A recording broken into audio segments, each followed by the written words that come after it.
الحمد للہ وکفی وسلام علی عبادہ الذین اصطفی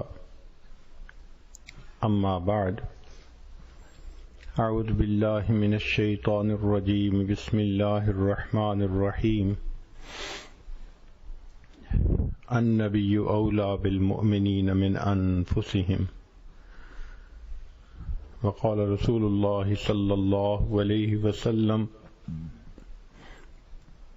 المرء مع من احب سبحان ربک رب العزۃ عما یصفون وسلام علی المرسلین والحمد للہ رب العالمین اللہم صل علی سیدنا محمد وعلی آل سیدنا محمد وبارک وسلم اللہم صل علی سیدنا محمد وعلی آل سیدنا محمد وبارک وسلم اللہم صل علی سیدنا محمد وعلی آل سیدنا محمد وبارک وسلم۔ نبی علیہ الصلوۃ والسلام کی محبت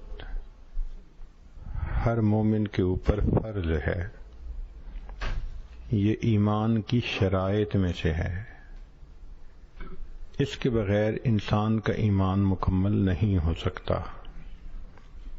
چنانچہ حدیث پاک میں نبی اسلام نے ارشاد فرمایا احب اللہ لما یغزوکم من نعمہ، تم اللہ تعالیٰ سے محبت کرو کہ اس نے تمہیں کیا کیا نعمتیں عطا کی ہیں۔ وَأَحِبُّونِي لِحُبِّ اللَّهِ، اور مجھ سے محبت کرو کہ میں اللہ کا محبوب ہوں۔ اللہ سے محبت کرو کہ اس نے تمہیں نعمتوں سے نوازا، وہ تمہارا خالق ہے، مالک ہے، رازق ہے، پروردگار ہے۔ اور مجھ سے محبت کرو کہ میں اللہ رب العزت کا محبوب ہوں۔ وَأَحِبُّ أَهْلَ بَيْتِي لِحُبِّي، اور میرے اہل بیت سے میری محبت کی وجہ سے محبت کرو۔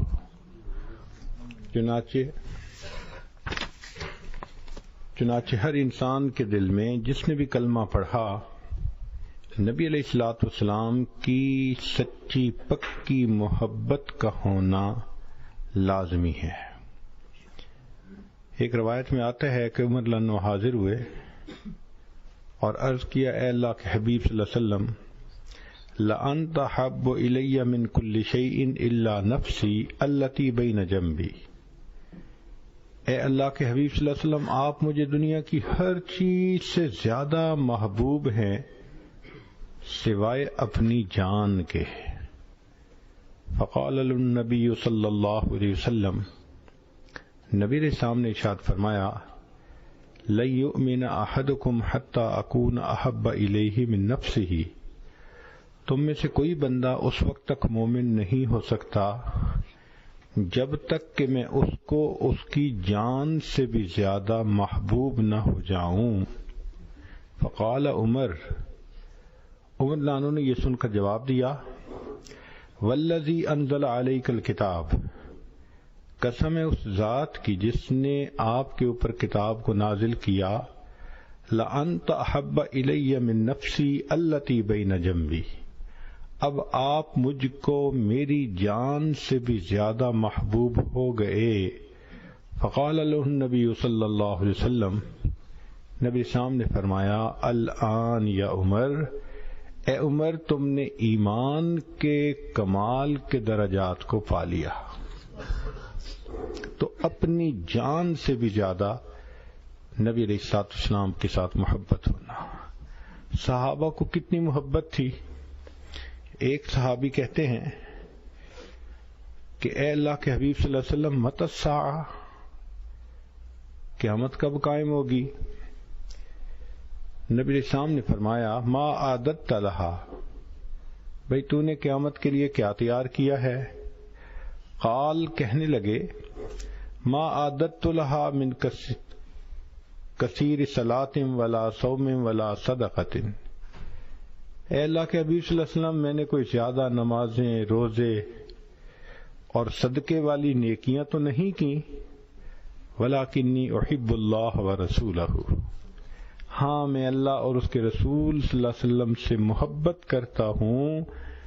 نبی اسلام نے فرمایا انت مع من احببت، تو آخرت میں جنت میں اسی کے ساتھ ہوگا جس سے تو محبت کرے گا۔ صحابہ رضی اللہ عنہم کہتے ہیں کہ ہمیں جتنی خوشی اس حدیث مبارکہ سے ہوئی، ہمیں اتنی خوشی کسی اور حدیث مبارکہ سے نہیں ہوئی، کیونکہ یہ ایک کنفرمیشن تھی کہ ان کے دلوں میں تو نبی علیہ الصلوۃ والسلام کی محبت بھری ہوئی تھی، تو ان کو گویا آخرت میں نبی اسلام کے قدموں میں جگہ ملنے کی خوشخبری مل گئی تھی۔ اب جب بھی کوئی بندہ کہتا ہے کہ مجھے نبی علیہ الصلوۃ والسلام سے محبت ہے، تو اس کی کچھ علامات ہوں گی، کوئی کنفرمیٹری ٹیسٹ ہوگا جس سے پتہ چلے گا کہ بھئی محبت ہے یا نہیں۔ تو ہمارے اکابر نے ان کو کھول کھول کے بیان کیا ہے۔ سب سے پہلی بات توقیرہ و تقدیرہ علیہ الصلاۃ والسلام، کہ جب نبی علیہ الصلوۃ والسلام کی محبت ہے تو دل میں نبی علیہ الصلوۃ والسلام کی عظمت بھی ہونی چاہیے، احترام بھی ہونا چاہیے۔ اللہ رب العزت قرآن مجید میں فرماتے ہیں انا ارسلناک شاہدا ومبشرا ونذیرا لتؤمنوا باللہ ورسولہ وتعزروہ وتوقروہ وتسبحوہ بکرۃ واصیلا۔ چنانچہ صحابہ نبی علیہ السلام کا اتنا احترام کرتے تھے کہ جب مجلس میں بیٹھتے تھے تو کأنما علی رؤوسہم الطیر، اتنے با ادب ہو کر لگتا تھا کہ ان کے سروں پر تو پرندے بیٹھے ہوئے ہیں، اتنے ادب کے ساتھ بیٹھتے تھے۔ چنانچہ ابو ابراہیم فرماتے ہیں واجب علی کل مؤمن، ہر مومن کے اوپر یہ واجب ہے، متا ذکرہ او ذکر عندہ، کہ جب وہ خود نبی علیہ السلام کا تذکرہ کرے یا اس کے سامنے نبی علیہ السلام کا تذکرہ کیا جائے، ان یخضع و یخشع و یتوکر و یسکن من حرکتہ و یأخذ فی ہیبتہ و اجلالہ، کہ ان کے اوپر نبی علیہ الصلوۃ والسلام کا نام نامی اسم گرامی سن کر اثرات ہوں نبی علیہ السلام کی عظمت کے، ہیبت کے، محبت کے، ان کی جلالت شان کے، دیکھنے والا محسوس کرے کہ واقعی اس کے سامنے کسی عظیم ہستی کا نام لیا گیا ہے۔ علماء نے لکھا ہے کہ جس مجلس میں حدیث مبارکہ پڑھائی جائے اس کا بھی ادب اسی طرح کرنا چاہیے جیسے نبی علیہ الصلوۃ والسلام کی مجلس میں ادب کیا جاتا تھا۔ چنانچہ امام مالک رحمۃ اللہ علیہ کے ہاں کوئی آدمی ملنے آتا تو باندی کو بھیج کے پتہ کرواتے کہ کیوں آئے ہو۔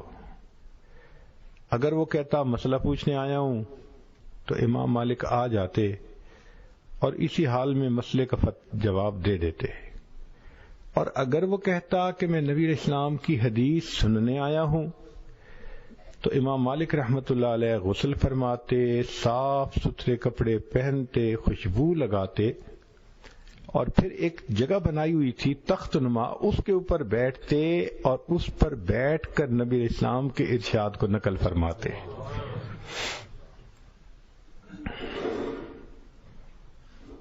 اسی لیے امام مالک رحمۃ اللہ علیہ جب بھی نبی علیہ الصلوۃ والسلام کا ذکر مبارک کرتے تھے مبارک آنکھوں میں آنسو آ جاتے تھے۔ ایک مرتبہ بچھو نے ان کو کئی ڈنگ لگائے مگر ان کے حدیث مبارکہ کے پڑھنے میں کوئی فرق نہ آیا، پتہ بھی نہ چلنے دیا کہ مجھے اتنی تکلیف ہو رہی ہے۔ اس محبت کی وجہ سے امام مالک رحمۃ اللہ علیہ کے حالات میں لکھا ہے کہ ان کو ہر رات میں نبی علیہ السلام کی خواب میں زیارت ہوا کرتی تھی۔ ایک مرتبہ امام مالک رحمۃ اللہ علیہ پیدل جا رہے تھے تو کسی نے کہا کہ آپ سواری پہ سوار کیوں نہیں ہو جاتے؟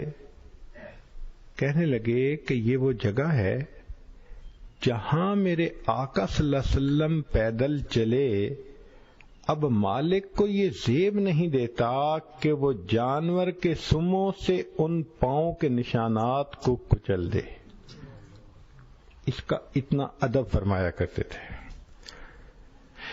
دوسری علامت ہے عدم التقدیم بین یدیہ وغض الصوت عندہ، کہ نبی علیہ الصلوۃ والسلام کے سامنے آواز کو بلند نہ کرے اور ان کے سامنے کسی کام میں پہل نہ کرے۔ تو صحابہ رضی اللہ عنہم اس پر عمل کرتے تھے، بہت آہستہ بولتے تھے کہ کہیں ہماری بات کی آواز محبوب صلی اللہ علیہ وسلم کی آواز سے بلند نہ ہو جائے۔ کیوں؟ اس کے اوپر اتنی بڑی سزا۔ فرمایا لا تجہروا بالقول ولا تجہروا له بالقول كجهر بعضكم لبعض ان تحبط اعمالكم وانتم لا تشعرون، کہ اگر تمہاری آوازیں اونچی ہو جائیں گی تمہارے کیے ہوئے عملوں کو ہم ضائع کر دیں گے، تمہیں پتہ بھی نہیں چلے گا۔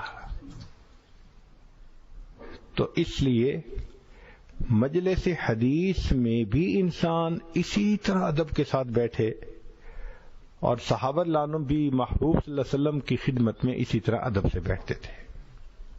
پھر ایک تیسری علامت اعظام جمیع اسبابہ و اکرام مشاہدہ و امکنتہ من مکہ والمدینہ،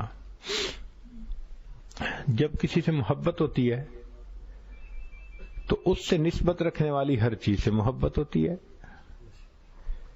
چنانچہ نبی علیہ الصلوۃ والسلام کی محبت کی یہ پہچان کہ انسان کو اس دیش سے محبت ہوگی جہاں اللہ کے حبیب صلی اللہ علیہ وسلم نے اپنی زندگی کا وقت گزارا، مکہ مکرمہ سے محبت ہونا، مدینہ طیبہ سے محبت ہونا، یا آپ صلی اللہ علیہ وسلم کے منہ مبارک ہوں اگر کہیں اس سے محبت کا ہونا، یا کوئی چیز جو نبی علیہ السلام سے منسوب ہو تو اس کے ساتھ محبت کا اظہار، یہ گویا نبی علیہ الصلوۃ والسلام کے ساتھ محبت کا اظہار ہے۔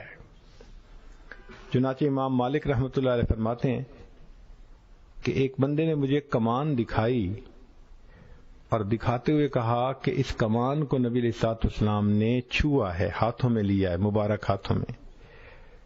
تو کہتے ہیں جب سے میں نے یہ بات سنی، ما مسست القوس بیدی الا علی طہارۃ منذ بلغنی ان النبی صلی اللہ علیہ وسلم اخذ القوس بیدہ، کہ جب مجھے پتہ چل گیا کہ نبی علیہ السلام نے اس کمان کو اپنے ہاتھوں میں تھاما ہے، میں نے اس کے بعد اس قوس کو، اس کمان کو کبھی بے وضو ہاتھ نہیں لگایا تھا۔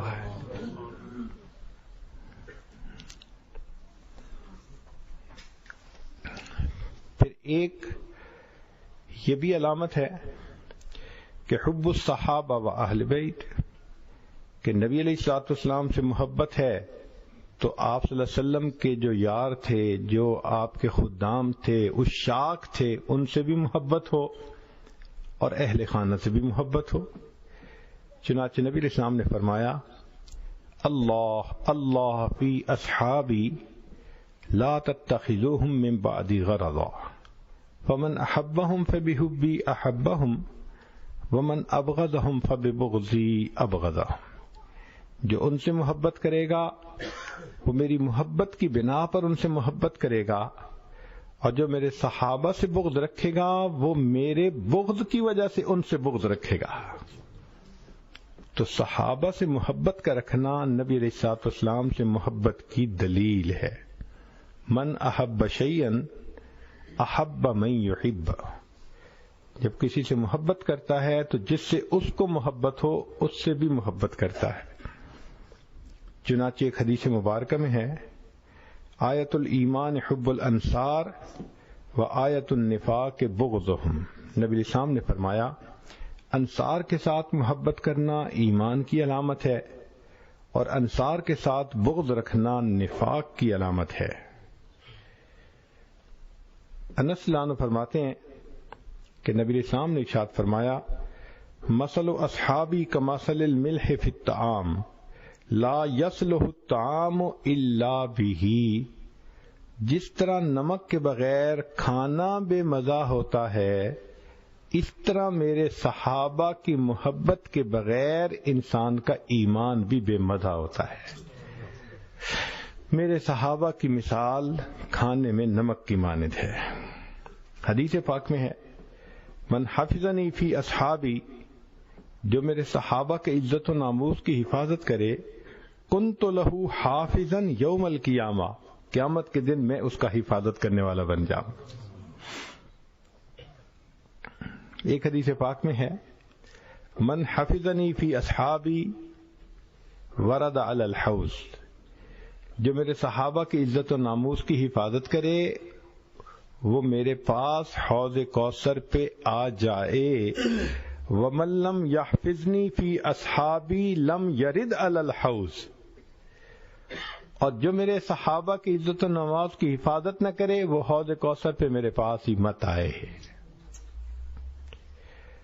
حسن رضی اللہ عنہ کہتے ہیں کہ نبی اسلام نے ارشاد فرمایا لکل شیء اساس، ہر چیز کی بنیاد ہوتی ہے، واساس الاسلام حب اصحاب رسول اللہ و اہل بیتہ، اور اسلام کی بنیاد صحابہ کی اور اہل بیت کی محبت ہے۔ عبداللہ بن مبارک رحمۃ اللہ علیہ فرماتے تھے خصلتان، دو ایسی خصلتیں ہیں من کانتا فیہ نجا، کہ جس بندے کے اندر یہ دونوں پیدا ہو جائیں وہ نجات پا جاتا ہے، الصدق و حب اصحاب محمد صلی اللہ علیہ وسلم، ایک تو انسان کے اندر سچ آ جائے اور دوسرا صحابہ رضی اللہ عنہم کی محبت نہ آ جائے۔ چنانچہ ابو سختیانی رحمۃ اللہ علیہ ایک بزرگ گزرے ہیں، وہ فرمایا کرتے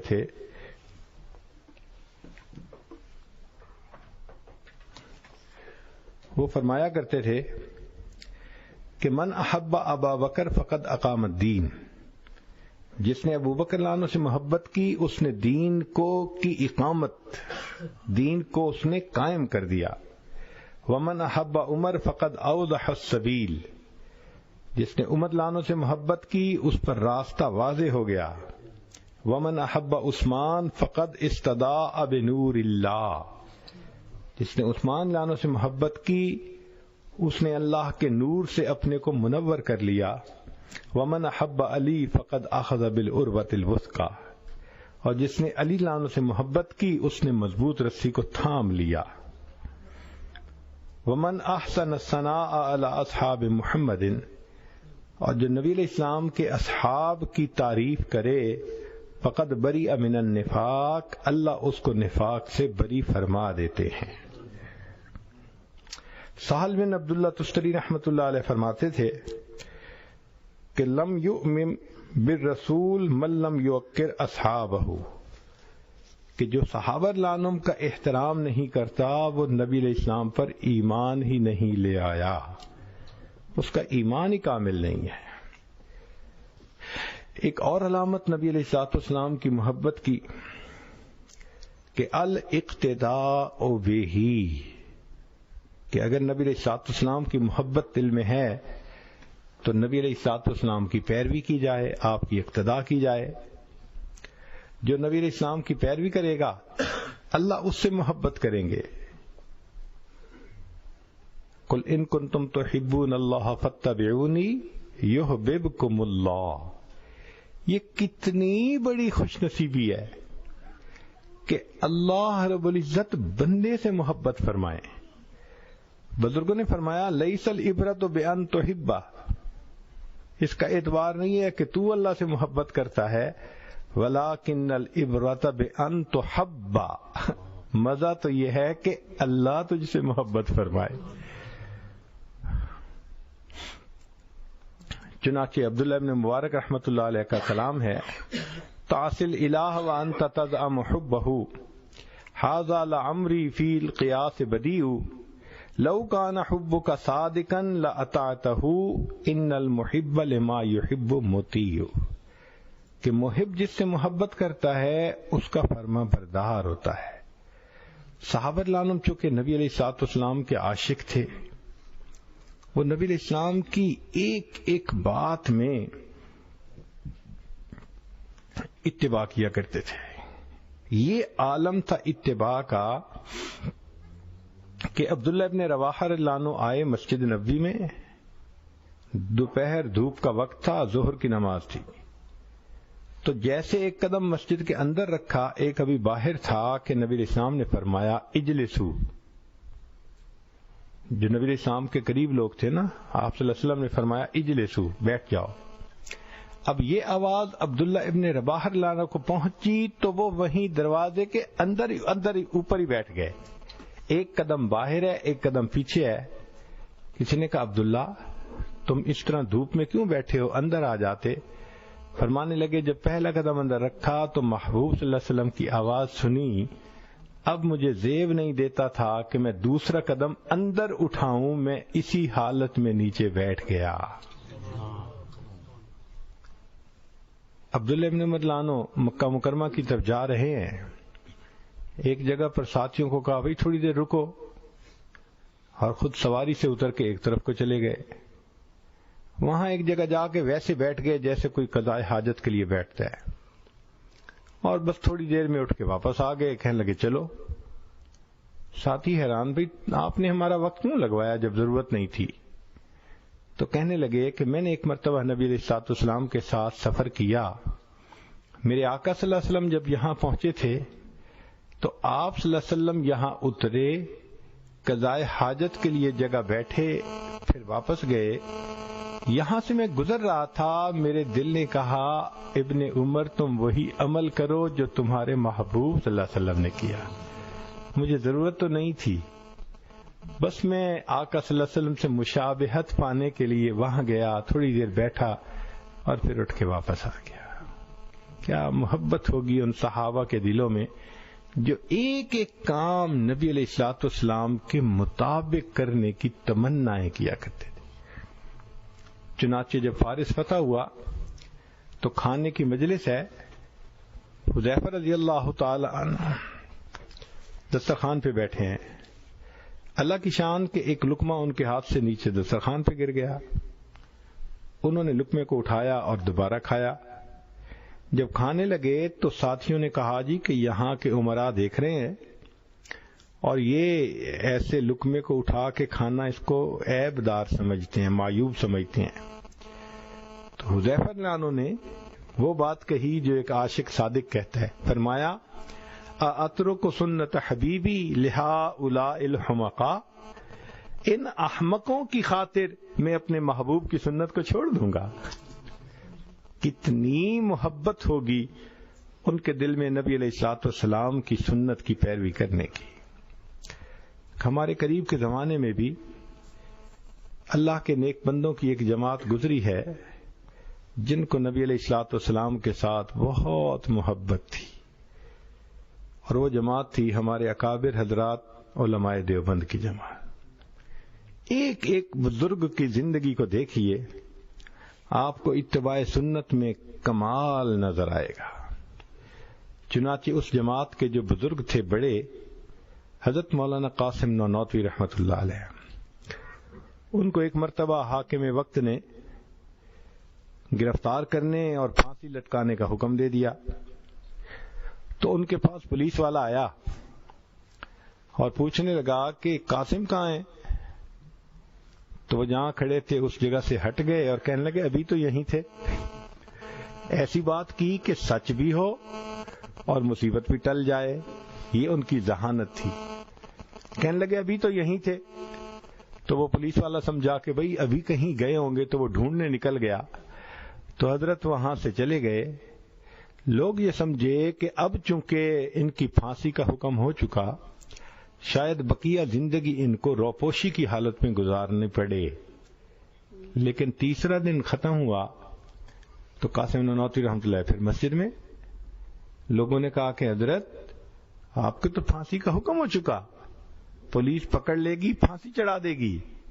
تو فرمایا کہ میں نے اپنے آقا صلی اللہ علیہ وسلم کی مبارک زندگی میں نظر دوڑائی مجھے غار ثور کی 3 راتوں کی روپوشی کے سوا کوئی اور ایسی بات نظر نہیں آئی، میں بھی 3 دن رات روپوش رہا کہ سنت پر عمل ہو جائے، اب اگر وہ پکڑ بھی لیں گے تو میں پھانسی چڑھنے کے لیے تیار ہو جاؤں گا۔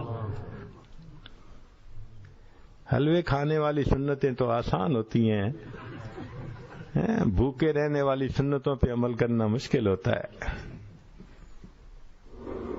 ساؤتھ افریقہ میں ایک صاحب آئے، کان میں کہنے لگے حضرت یہ کھانے سے پہلے نمکین کھانا سنت ہے یا میٹھا کھانا سنت ہے؟ تو میں نے کہا ہاں بھائی بھوکا رہنا بھی سنت ہے۔ یہ سن کے چپ ہو گئے۔ تو صحابہ رضی اللہ عنہم کی جو حالت تھی وہی حالت اکابر علماء دیوبند کی تھی، ایک ایک سنت پر عمل کرتے تھے۔ حضرت مولانا رشید احمد گنگوئی رحمۃ اللہ علیہ کی آخری عمر میں بینائی چلی گئی تھی۔ جیسے بڑھاپے میں انسان کو موتیا بند ہو جاتا ہے، بینائی چلی جاتی ہے، لیکن حضرت باقاعدگی سے سرما لگاتے تھے۔ تو کسی نے کہا کہ حضرت سرما تو لگاتے ہیں بینائی تیز کرنے کے لیے، اور آپ کی تو بینائی ہے نہیں۔ فرمان لگے کہ میں بینائی تیز کرنے کی نیت سے سرما نہیں لگاتا، میں تو محبوب کی سنت پر عمل کرنے کی نیت سے سرما لگاتا ہوں۔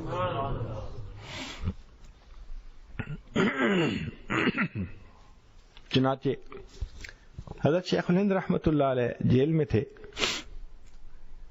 تو جیل میں انہوں نے وہاں کے قیدیوں کو قرآن پڑھانا شروع کر دیا۔ تو جیل میں قید میں قرآن پڑھا کر قیدیوں کو انہوں نے یوسف علیہ الصلوۃ والسلام کی سنت کو زندہ کر دیا۔ یہ وہ لوگ تھے جہاں ہوتے تھے نبی کی سنت پہ عمل کرنا ان کا شعار ہوتا تھا۔ حضرت اختر تھانوی رحمۃ اللہ علیہ فرماتے ہیں میں نے ایک دفعہ بیٹھ کے بہت سوچا کہ میں رمضان میں کیا اسکیجول بناؤں اور غیر رمضان میں کیا اسکیجول ہو۔ ہمارا تو ڈیفرنٹ ہوتا ہے نا، رمضان میں کچھ بہتر ہو جاتا ہے، رمضان کے علاوہ کھلی چھٹی ہوتی ہے۔ مگر حضرت فرماتے ہیں کہ جب میں نے رمضان اور غیر رمضان کے معمول پر نظر ڈالا، مجھے غیر رمضان میں کوئی ایسی چیز نظر نہ آئی کہ جس کو میں امپروو کر سکتا تھا۔ ان کے غیر رمضان کا وقت بھی ان کے رمضان کی طرح گزارا کرتا تھا۔ چنانچہ حضرت مدنی رحمۃ اللہ علیہ نے 18 سال مسجد نبی میں حدیث مبارکہ کا درس دیا۔ یہ بڑی سعادت ہے۔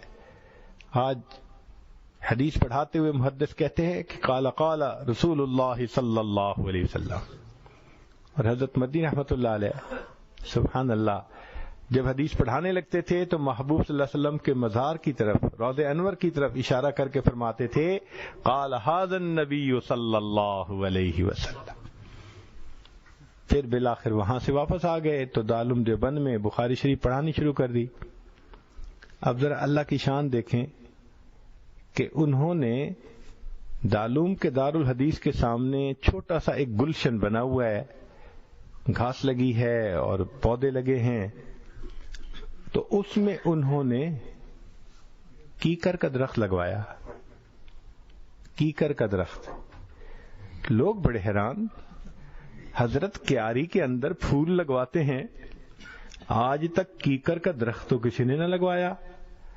تو حضرت نے فرمایا میں اس لیے لگوا رہا ہوں کہ میں نے کتابوں میں پڑھا کہ نبی علیہ السلام نے جس درخت کے نیچے بیعت رضوان لی وہ کیکر کا درخت تھا۔ اگرچہ وہ کانٹوں والا ہوتا ہے، پھل بھی نہیں ہوتا، مگر میں اس درخت کو دیکھوں گا مجھے اپنے آقا کی بیعت رضوان کا منظر یاد آ جائے گا۔ پیمانے ہی بدلے ہوئے تھے ان کے۔ چنانچہ جو دارالحدیث بنا شروع میں تو حضرت نانوتوی رحمۃ اللہ علیہ نے وہاں گلاب کے پودے لگوائے، اور جو لگانے والا تھا اس سے روز پوچھتے بھئی گلاب کے پودے چل پڑے ہیں نا، ذرا گلاب کے پودے ٹرانسپلانٹ کریں تو کئی دفعہ موٹیلٹی ریٹ زیادہ ہو جاتی ہے، مشکل چلتے ہیں۔ تو حضرت روز پوچھتے بھئی وہ گلاب کے پودے چل پڑے۔ تو لوگوں نے پوچھا کہ حضرت آپ کو گلاب کے پودے کے چلنے کا اتنا کریز کیوں ہے؟ روز ہی پوچھتے ہیں. فرمایا اس لیے کہ میں نے کتابوں میں یہ پڑھا ہے کہ گلاب کی خوشبو نبی علیہ الصلوۃ والسلام کی خوشبو سے سب سے زیادہ قریب ہے، اس لیے میں نے گلاب کے پودے کو یہاں لگوایا ہے کہ گلاب کی خوشبو میرے آقا صلی اللہ علیہ وسلم کے جسم اطہر سے جو خوشبو آتی تھی اس کے ساتھ ملتی ہے. پیمانہ ہی اور تھا ان کا، ہر چیز میں نبی علیہ الصلوۃ والسلام کی ذات بابرکات کی اتباع ان کے سامنے ہوا کرتی تھی. تو یہ ایک ایسی جماعت تھی جن کو اللہ رب العزت نے اتباع سنت میں کمال عطا کیا تھا. یہی وجہ ہے کہ ان کا فیض آج پوری دنیا کے اندر پھیلا ہوا ہے. ایک اور علامت ہے نبی علیہ الصلوۃ والسلام کی محبت کی کہ بغض من ابغض اللہ ورسولہ. آپ نے ایک ماں کو دیکھا ہوگا کہ اس کا بیٹا ہونا تو جو بچے سے محبت کرے تو وہ بھی اس بندے کو پسند کرتی ہے، اور جو اس کے بچے کو محبت نہ کرے وہ بھی اس کو ناپسند کرتی ہے. ہم نے دیکھا سگی بہنیں آپس میں خیال رکھتی ہیں کہ یہ میری بہن میرے بیٹے کو پیار نہیں کرتی، وہ مجھے اچھی نہیں لگتی. یعنی بیٹے کی محبت مجبور کر دیتی ہے کہ جو بیٹے سے محبت کرے اس کی محبت ہو، جو اس سے محبت نہ کرے اس کی محبت نہ ہو. تو نبی علیہ الصلوۃ والسلام کی محبت کا بھی یہی معاملہ کہ جو نبی علیہ السلام سے محبت کرے ہمارے دلوں میں اس کی محبت ہو، اور جو نبی علیہ الصلوۃ والسلام سے بغض رکھے تو ہمارے دلوں میں اس کے لیے وہی معاملہ ہو. چنانچہ اس کی مثال دیکھنی ہو، ام حبیبہ رضی اللہ تعالی عنہ ام المومنین ہے. ایک موقع پہ ان کے والد ابو سفیان مشرکین مکہ کے نمائندے بن کر مدینہ طیبہ میں آئے. تو وقت تھا تو انہوں نے سوچا چلو میں بیٹی کو سلام کر لوں، حال احوال پوچھ لوں. تو ام حبیبہ لانا کے اندر کمرے میں آ گئے، والد تھے. جب بیٹھنے لگے تو ام حبیبہ لانا نے جلدی سے بستر لپیٹ دیا. تو وہ بڑے حیران ہوئے، آخر قریش مکہ تھے، سردار تھے اپنے علاقے کے. کہنے لگے بیٹی باپ کے آنے پہ بستر بچھاتے ہیں، بستر لپیٹتے تو نہیں ہیں، تم نے یہ کیا کیا؟ تو بیٹی نے جواب دیا ابو آپ نے ٹھیک کہا کہ باپ کے آنے پہ بستر بچھاتے ہیں، مگر مجھے یہ زیب نہیں دیتا کہ میرے آقا میرے محبوب صلی اللہ علیہ وسلم کا بستر ہو اور اس کے اوپر ایک مشرک آ کر بیٹھ جائے، اس لیے میں نے بستر کو لپیٹ دیا ہے.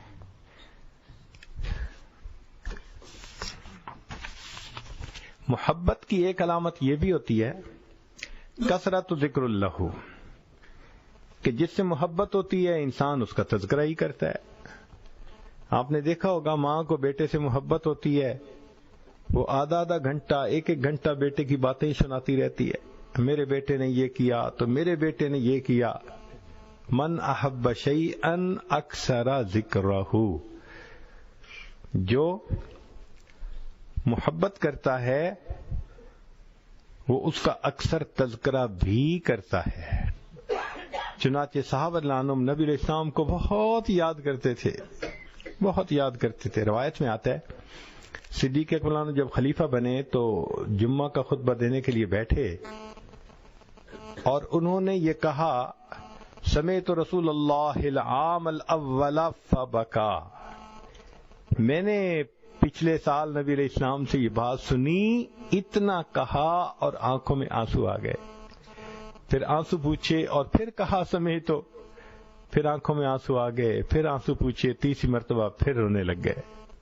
محبوب صلی اللہ علیہ وسلم کا تذکرہ کرتے تھے، ان کے دل گدگدا جاتے تھے، ان کی آنکھوں میں آنسو آ جاتے تھے. وہ اپنے آنسوؤں کو کنٹرول نہیں کر پاتے تھے. محبوب صلی اللہ علیہ وسلم کی یاد ان کو رلا دیتی تھی.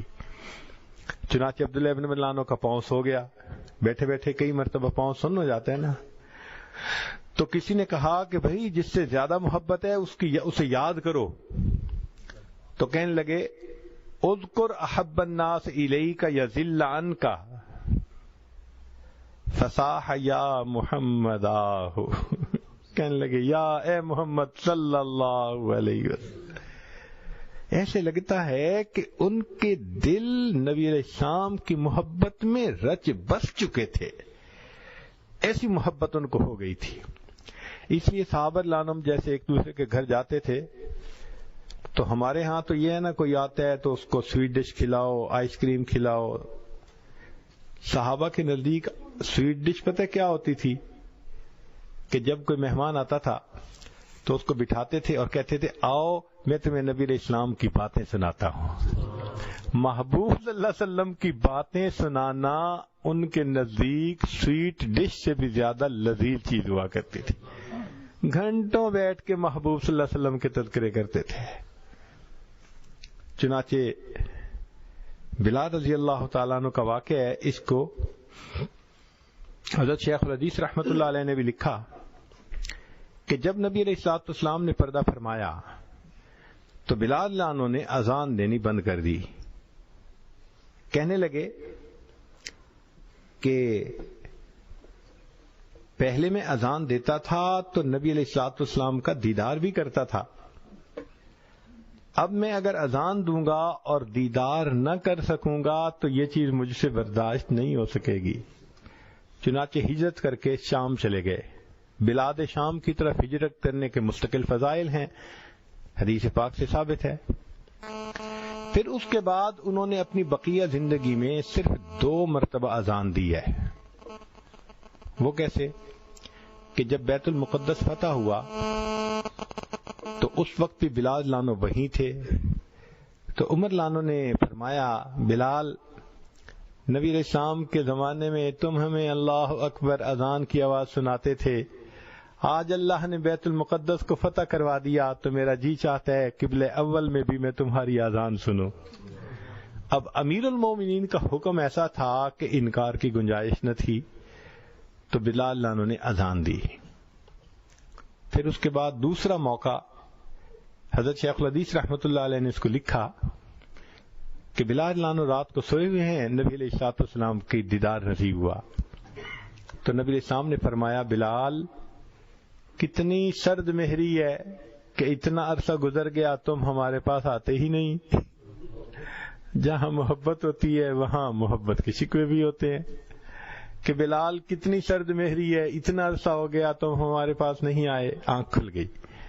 بیوی کو کہا کہ ابھی تیاری کرو، میں نے ابھی رات میں ہی سفر کرنا ہے، صبح ہونے کا انتظار نہیں کرنا۔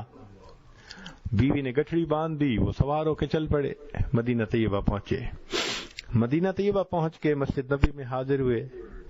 نبی علیہ الصلوۃ والسلام کی خدمت میں انہوں نے سلام پیش کیا تو اتنے میں نماز کا وقت ہو گیا۔ اب جو صحابہ مسجد میں موجود تھے انہوں نے بلال لانو سے ریکویسٹ کی کہ آپ اذان دے دیجئے، ذرا ہمیں وہ وقت یاد آ جائے گا۔ فرمان لگے نہیں، میں اذان نہیں دے سکتا۔ اتنے میں 2 شہزادے آگے، سیدنا حسن لانو اور سیدنا حسین رضی اللہ تعالیٰ عنہ۔ اب حسنین کریمین نے بھی کہا کہ ہمیں نانا جان کے زمانے کی آواز سنا دیجئے۔ اب 2 شہزادوں کی فرمائش ایسی بات تھی کہ انکار کی گنجائش نہ تھی، تو بلال لانو نے اذان دینی شروع کر دی۔ جب انہوں نے کہا نا اللہ اکبر اور صحابہ کے کانوں میں وہ آواز پڑی جو آواز وہ محبوب صلی اللہ علیہ وسلم کے زمانے میں سنا کرتے تھے، تو نبی علیہ السلام کی یاد نے جوش مارا۔ مرد مسجد میں رونے لگ گئے، آنکھوں میں آنسو ہیں، اور جو قریب کے گھروں میں عورتوں نے آواز سنی تو انہوں نے اپنی چادریں اپنے سروں پہ لیں، پردے کیے، اور اپنے بچوں کو لے کے وہ بھی مسجد نبی کے دروازے پہ آ گئیں کہ یہ آواز کہاں سے آ رہی ہے۔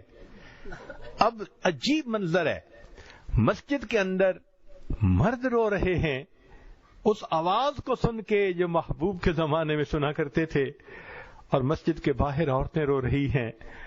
اذان تو ختم ہو گئی، مگر معاملہ اور زیادہ نازک اس وقت بنا جب ایک 3-4 سال کا بچہ اپنی امی سے کہنے لگا امی اتنے عرصے کے بعد بلال لانو تو واپس آ گئے، بتاؤ نبی علیہ السلام کب واپس آئیں گے؟ بتاؤ کہ نبی علیہ السلام کب واپس آئیں گے؟ تو صحابہ لانو نبی علیہ السلام کو کثرت سے یاد کرتے تھے۔ اور یہ محبت کی علامت تھی۔ 8ویں علامت کثرت شوق ہی الی لقائہ، کہ جب کسی سے محبت ہوتی ہے تو پھر اس سے ملاقات کی تمنا رہتی ہے ہر وقت۔ تو آخرت میں ملاقات کی تمنا ہونا یہ ہر بندے کے، ہر مومن کے دل کی ایک تمنا ہوتی ہے۔ چنانچہ ابو ہریرہ رضی اللہ عنہ فرماتے ہیں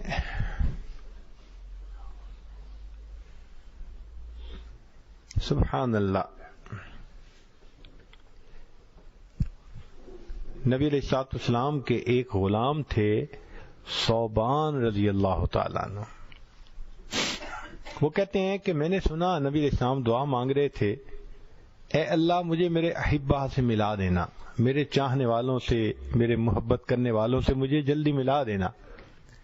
کہتے ہیں میں بڑا حیران ہوا کہ ہم نبی علیہ السلام کے غلام بے دام ہیں اور ہم تو ہر وقت حاضر باش ہیں، تو محبوب صلی اللہ علیہ وسلم کن کے لیے دعائیں مانگ رہے ہیں کہ اللہ مجھے میرے احبا سے جلدی ملا دینا؟ تو نبی علیہ الصلوۃ والسلام جب دعا سے فارغ ہوئے تو کہتے ہیں کہ میں حاضر ہوا اور میں نے کہا اے اللہ کے حبیب صلی اللہ علیہ وسلم، ہم تو آپ کی خدمت میں ہر وقت حاضر ہیں، آپ کن کے لیے دعا مانگ رہے تھے؟ نبی علیہ السلام نے فرمایا ثوبان، تم میرے صحابی ہو، تم نے قرآن مجید کو اترتے دیکھا، تم نے میرا دیدار کیا، تم نے فرشتوں کو اترتے دیکھا، اللہ کی مدد کے مناظر کو دیکھا، تمہارا ایمان بڑا قیمتی ہے، مگر ثوبان میں یہ دعا ان لوگوں کے لیے مانگ رہا تھا، قرب قیامت کا زمانہ ہوگا اور وہ اس وقت آئیں گے، میرے بعد آئیں گے، اور ان کو علماء سے میرے تذکرے سننے کا موقع ملے گا، اور صرف میری باتیں سن سن کے ان کو مجھ سے اتنی محبت ہوگی کہ اگر ان کو اختیار دیا جاتا کہ اپنی اولادوں کو بیچ کے میرا دیدار کریں،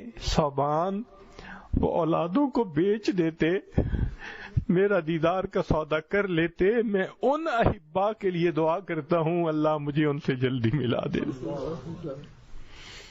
اللہ اکبر۔ چنانچہ ابو ہریرہ کی روایت ہے، فرماتے ہیں من اشد امتی لی حب الناس، کہ میری امت میں سب سے زیادہ مجھ سے محبت کرنے والے لوگ وہ ہیں یکونون بعدی، جو میرے بعد ہوں گے، یود احدہم، ان میں سے ہر ایک تمنا کرے گا لو رآنی بأہلہ ومالہ، اگر سب اہل خانہ کو اور مال کو قربان کر کے بھی محبوب کا دیدار کر سکتے تو وہ کر گزرتے، ایسی محبت ہوگی۔ چنانچہ نبی علیہ الصلوۃ والسلام کے ساتھ ملاقات کی تمنا کا ہونا، شوق کا ہونا، یہ مومن کی ایک پہچان ہے، محبت کی دلیل ہے۔ عبدہ رضی اللہ عنہ فرماتی ہیں کہ میرے والد خالد بن میدان رات کو جب بستر پر لیٹتے تو نبی علیہ الصلوۃ والسلام اور صحابہ کو یاد کر کے کہتے ہم اصلی و فصلی و الیہم یحن قلبی طال شوقی الیہم فعجل رب قبضی الیک، وہ میرے اصل ہیں اور میرے فصل ہیں، ان کی ملاقات کے لیے میرا دل تڑپتا ہے، اللہ میری روح کو قبض کر لیجئے، مجھے جلدی ان کے ساتھ ملا دیجئے۔ صحابہ عنہ کو نبی علیہ السلام سے کیسی محبت تھی اور ملاقات کا شوق کتنا تھا۔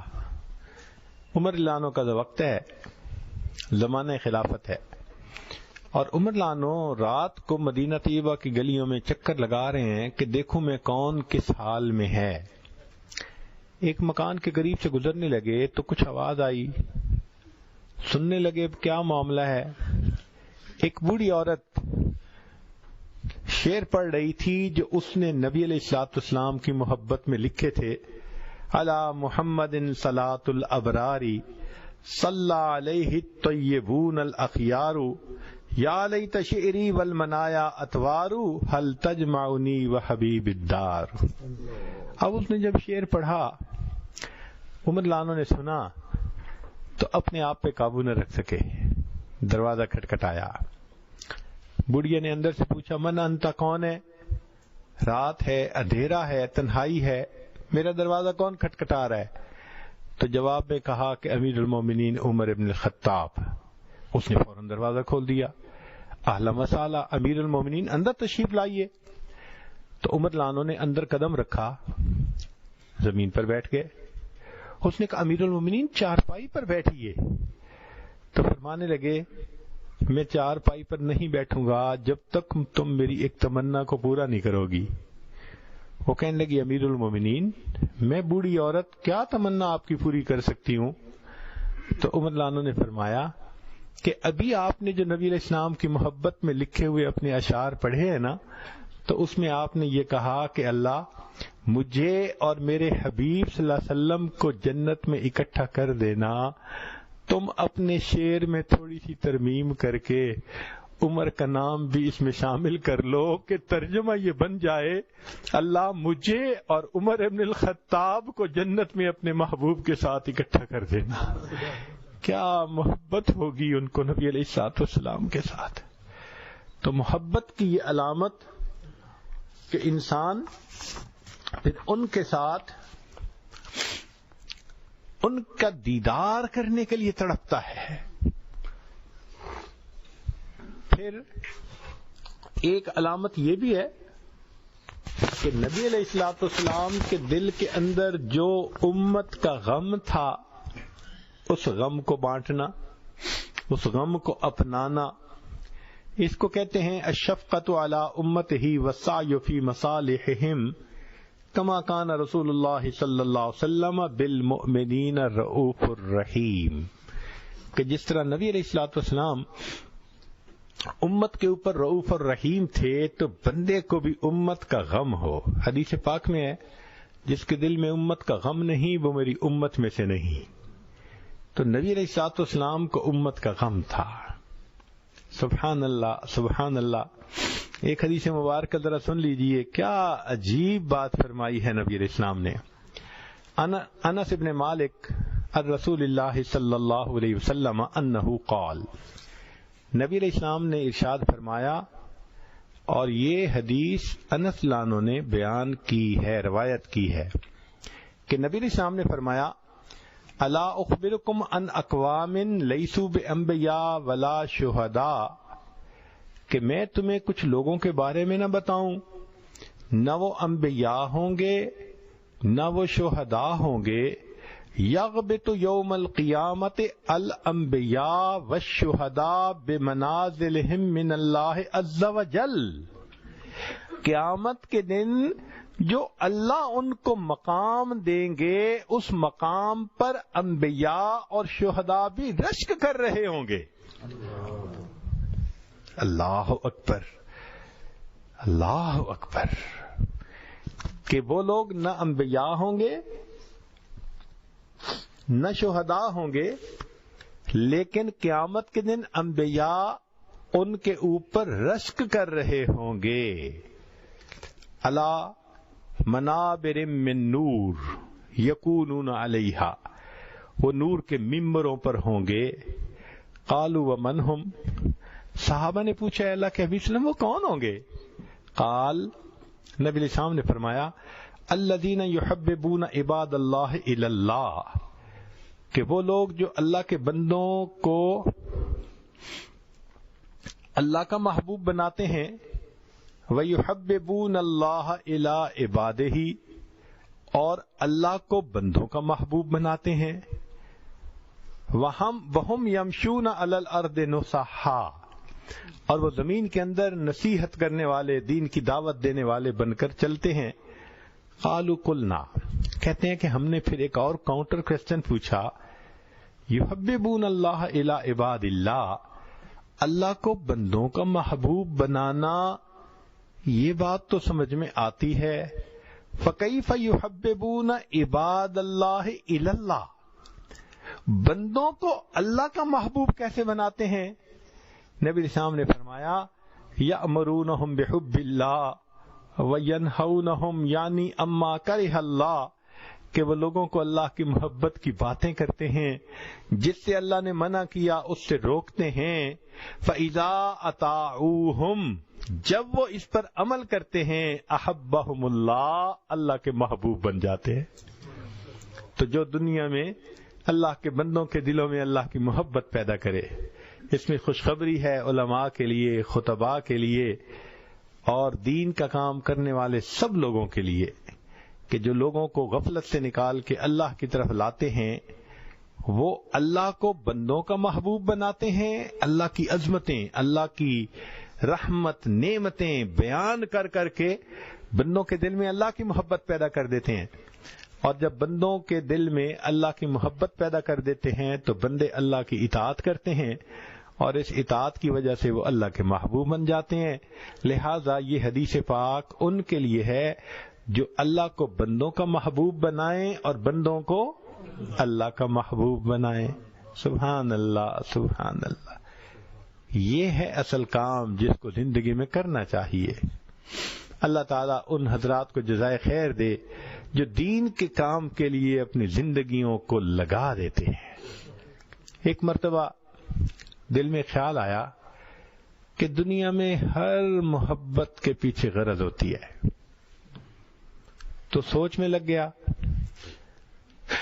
سوچا ماں باپ کی محبت، دل نے کہا غرض ہوتی ہے کہ ماں باپ سوچتے ہیں یہ اچھا بنے گا، بڑھاپے کا سہارا ہوگا، اس لیے شفقت کرتے ہیں بچوں پہ، ان کو پڑھاتے ہیں، ان کو سیٹ ہونا دیکھنا چاہتے ہیں کہ ہمارے بڑھاپے میں ہمارا سہارا بنے۔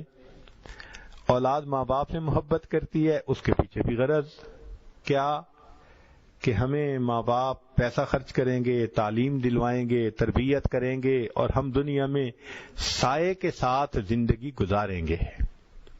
میاں بیوی کی محبت، دل نے کہا اس میں بھی غرض ہوتی ہے، خاوند کو بیوی کی ضرورت ہوتی ہے اور بیوی کو خاوند کی ضرورت ہوتی ہے، تو اس محبت کے پیچھے بھی غرض ہے۔ دل نے کہا کہ بھائی دنیا کی محبتیں تو چلو غرض کی ہوئیں، دین کی بھی تو محبتیں ہوتی ہیں، تو چلو پیر اور مرید کی محبت، استاد اور شاگرد کی محبت، تو دل نے کہا کہ اس میں بھی غرض ہوتی ہے۔ بھئی اس میں کیا غرض ہوتی ہے؟ بھئی مرید کے دل میں غرض ہوتی ہے کہ میری تربیت ہو جائے، میں سیکھ لوں ان سے کچھ اچھی باتیں، اور پیر کے دل میں غرض ہوتی ہے کہ اس سے میرا رب مجھ سے راضی ہو جائے۔ تو غرض تو ہے نا ہر ایک کے دل میں۔ تو جتنی محبتوں کو دیکھو گے، ہر محبت کے پیچھے آپ کو غرض نظر آئے گی۔ تو دل نے کہا کہ دنیا مطلب دی او یار، کہ دنیا میں اس کا مطلب ہے کہ ہر چیز کے پیچھے محبت کی غرض ہوتی ہے، غرض کے بغیر محبت نہیں ہوتی۔ کافی دیر سوچتے رہے، اچانک ذہن میں خیال آیا کہ نہیں، کوئی نہ کوئی محبت تو غرض کے بغیر ہوگی۔ تو جب یہ خیال آیا تو دل کہنے لگا کہ ہاں، ایک محبت ایسی بھی ہے جو غرض کے بغیر۔ پوچھا کون سی؟ اس نے کہا کہ اس محبت کو سمجھنے کے لیے تمہیں 1400 سال پیچھے جانا پڑے گا۔ رات کا وقت ہے، اندھیرا ہے، تنہائی ہے، ایک ہستی سجدے میں ہے، اتنا لمبا سجدہ، امتی رب امتی رب امتی، اتنا لمبا سجدہ کہ عائشہ رضی اللہ عنہا فرماتی ہیں مجھے خیال آنے لگا کہ کہیں میرے آقا صلی اللہ علیہ وسلم کی روح پرواز تو نہیں کر گئی۔ میں نے انگوٹھے کو ہلایا کہ زندگی کے آثار تو نظر آتے ہیں نا، اتنا لمبا سجدہ کیا۔ تو دل نے کہا کہ یہ جو سجدہ کرنے والی ہستی اللہ کے سامنے اتنا لمبا رو رہی ہے، فریاد کر رہی ہے، ان کو تو امت سے کوئی غرض نہیں۔ کیوں کہ ان کو قرآن میں اللہ نے خوشخبریاں دو دے دی تھیں، لِيَغْفِرَ لَكَ اللَّهُ مَا تَقَدَّمَ مِن ذَنبِكَ وَمَا تَأَخَّرَ، اے میرے محبوب صلی اللہ علیہ وسلم آپ کے اگلے اور پچھلے گناہوں کو معاف کر دیا۔ اور دوسری خوشخبری دی تھی فَلَسَوْفَ يُعْطِيكَ رَبُّكَ فَتَرْضَى، تیرا رب تجھے اتنا نوازے گا کہ تو بس کرے گا۔ جب اللہ نے اپنی رضا کی خوشخبری دے دی تو اب انہیں امت سے کوئی غرض تو نہیں ہے نا کہ ان کی وجہ سے اللہ راضی ہوں گے. اللہ نے تو راضی ہونے کی خوشخبری دے دی, تو اب کیوں رو رہے ہیں؟ تو دل نے کہا کہ امت کے اوپر شفقت کی وجہ سے رو رہے ہیں. جو محبت تھی دل میں, جو کڑھن تھی دل میں, اس کی وجہ سے رو رہے ہیں. کوئی ماں باپ اپنی اولاد کے لیے سالوں نہیں روتا. اللہ کے حبیب صلی اللہ علیہ وسلم اپنی امت کے لیے 23 سال روتے رہے, 23 سال روتے رہے. اور حدیث پاک میں آتا ہے کہ جب ملک الموت لینے کے لیے آئے تو آ کر عرض کیا, اے اللہ کے حبیب صلی اللہ علیہ وسلم, اللہ نے آپ کو یاد کیا ہے. تو نبی علیہ السلام نے فرمایا, ملک الموت ذرا پوچھ کے یہ مجھے بتاؤ کہ میرے بعد میری امت کا کیا ہوگا. اللہ تعالیٰ نے جواب دیا, میرے محبوب صلی اللہ علیہ وسلم کو بتا دو, ہے میرے محبوب, ہم تمہارے بعد تمہاری امت کو تنہا نہیں چھوڑیں گے. نبی علیہ السلام نے فرمایا, ملک الموت میں اللہ سے ملاقات کے لیے حاضر ہوں.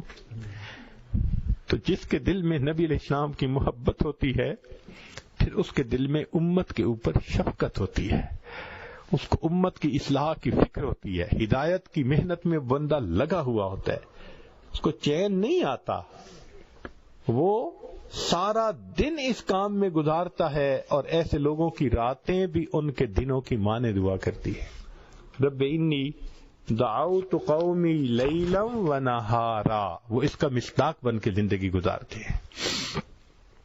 پھر ایک آخری علامت کہ جس کو نبی علیہ الصلوۃ والسلام سے بہت محبت ہو, کثرت الصلاۃ علیہ السلام, تو وہ نبی علیہ الصلوۃ والسلام کے اوپر کثرت سے درود شریف پڑھتا ہے. یہ محبت کی علامت ہے. چنانچہ درود شریف کے بارے میں ذرا کچھ بات کی تفصیل ہو جائے تو اچھا ہے کہ رب کریم نے تو حکم فرما دیا, ان اللہ و ملائکتہ یصلون علی النبی یا ایھا الذین آمنوا صلوا علیہ وسلموا تسلیما. تو ہمیں چاہیے کہ ہم درود شریف پڑھا کریں, اللہم صلی علی سیدنا محمد وعلی آل سیدنا محمد وبارک. اس کے فضائل کتنے ہیں. سید القراء ابن ابی کعب نانو کہتے ہیں کہ ایک صحابی آئے اور نبی علیہ السلام سے پوچھنے لگے, کم اجعل لک من صلاتی, اے اللہ کے نبی صلی اللہ علیہ وسلم, میں آپ پہ کتنا درود شریف پڑھا کروں؟ قال ما شئت, فرمایا جتنا تو چاہے. اس نے کہا میں چوتھا حصہ درود شریف پڑھوں گا. فرمایا اگر زیادہ پڑھے گا تو تجھے زیادہ فائدہ. اس نے کہا اے اللہ کے نبی صلی اللہ علیہ وسلم, میں تیسرا حصہ آپ کے اوپر درود شریف پڑھوں گا. فرمایا زیادہ پڑھے گا تو زیادہ فائدہ. اس نے کہا آدھا وقت میں آپ کے اوپر درود شریف پڑھوں گا. فرمایا زیادہ پڑھے گا تو زیادہ فائدہ. اے اللہ کے نبی صلی اللہ علیہ وسلم, میں 3 حصے وقت آپ پہ درود شریف پڑھوں گا. آپ نے فرمایا, آپ صلی اللہ علیہ وسلم نے فرمایا کہ تو اور پڑھے گا تو تجھے اور زیادہ فائدہ ہوگا. اس نے کہا اجعل لک دعائی کلہ, اے اللہ کے نبی صلی اللہ علیہ وسلم, میں پورا وقت آپ کے اوپر درود شریف پڑھنے میں ہی گزار دوں گا. فقال صلی اللہ علیہ وسلم, یہ سن کے نبی علیہ السلام نے فرمایا, اذن یغفر ذنبک, اللہ تیرے گناہوں کو معاف کر دیں گے, وتکفی ہمک, اور تیرے غموں کو اللہ ہٹا دیں گے. اگر تو ہر سارا وقت ہی مجھ پر درود شریف پڑھتا رہے گا, تیرے گناہ معاف کر دیے جائیں گے, تجھ سے تیرے غم ہٹا دیے جائیں گے. عمر بن خطاب لانو فرماتے ہیں, الدعاء والصلاۃ معلق بین السماء والارض, دعا اور نماز آسمان اور زمین کے درمیان معلق رہتی ہے. فلا يصعد الى اللہ منہ شیء حتی یصلی علی النبی صلی اللہ علیہ وسلم, وہ اوپر نہیں جاتی جب تک نبی علیہ السلام پر درود شریف نہ پڑھا جائے. اس لیے فرمایا الدعاء بین الصلاتین لا یرد, جس دعا سے پہلے درود شریف پڑھا جائے بعد میں پڑھا جائے, اللہ اس دعا کو رد نہیں فرماتے. ایک حدیث پاک میں ہے کہ بعض اوقات انسان پڑھنے کی بجائے لکھ رہا ہوتا ہے, تو جب نبی علیہ السلام کا نام نامی اسم گرامی آئے تو آگے صلی اللہ علیہ وسلم یہ پورا لکھنا چاہیے. کیوں؟ حدیث پاک سن لیجئے, من صلی علیہ فی کتاب, نبی صاحب فرماتے ہیں جس نے کتاب میں میرے نام کے ساتھ درود شریف لکھا، یعنی کتاب میں مجھ پر درود شریف پڑھا، لم تزل الملائکۃ تستغفر له ما دام اسمی فی ذلک الکتاب، جب تک اس کاغذ پر میرا نام لکھا رہے گا فرشتے اس بندے کے لیے استغفار کرتے رہیں گے۔ یہ کتنا نفع کا سودا ہے، سبحان اللہ۔ ابن مسعود رضی اللہ عنہ فرماتے تھے کہ نبی علیہ السلام نے فرمایا اول الناس بی یوم القیامت اکثرہم علی صلاۃ، قیامت کے دن میرے سب سے زیادہ نزدیک وہ ہوگا جس نے سب سے زیادہ مجھ پہ درود شریف پڑھا ہوگا۔ ابو بکر رضی اللہ عنہ فرماتے ہیں الصلاۃ علی النبی امحق للذنوب من الماء البارد للنار، کہ جس طرح ٹھنڈا پانی آگ کو جلدی سے بجھا دیتا ہے، درود شریف انسان کے گناہوں کو اس سے بھی جلدی مٹا دیتا ہے۔ ابو ہریرہ عنہ فرماتے ہیں کہ نبی السلام نے فرمایا من نسی الصلاۃ علی نسی طریق الجنہ، یہ اوپر کیوں نہیں رکھتے آپ لوگ، تماشا ہے، من نسی الصلاۃ علی نسی طریق الجنہ، کہ جو مجھ پر درود شریف پڑھنا بھول گیا وہ بندہ جنت کا راستہ ہی بھول گیا۔ علی عنہ فرماتے ہیں واللہ لولا ما ذکر اللہ ورسولہ فی فضل التسبیح والتکبیر والتحلیل والتحمید، کہ اللہ کی قسم اگر اللہ اور اس کے رسول صلی اللہ علیہ وسلم نے تکبیر اللہ اکبر، تسبیح سبحان اللہ، تحلیل لا الہ الا اللہ، تحمید الحمدللہ، اس کی اگر فضیلت نہ بتائی ہوتی لجعلت کل انفاسی صلاۃً علی رسول اللہ صلی اللہ علیہ وسلم، تو میں اپنا پورا وقت، پورے جو سانس ہیں ان میں نبی علیہ السلام پر درود شریف پڑھتا رہتا۔ تو درود شریف کی اتنی فضیلت ہے، چنانچہ قیامت کے دن جو بندہ درود شریف پڑھے گا نبی علیہ الصلوۃ والسلام کے ہاتھوں حوض کوثر کا جام پائے گا۔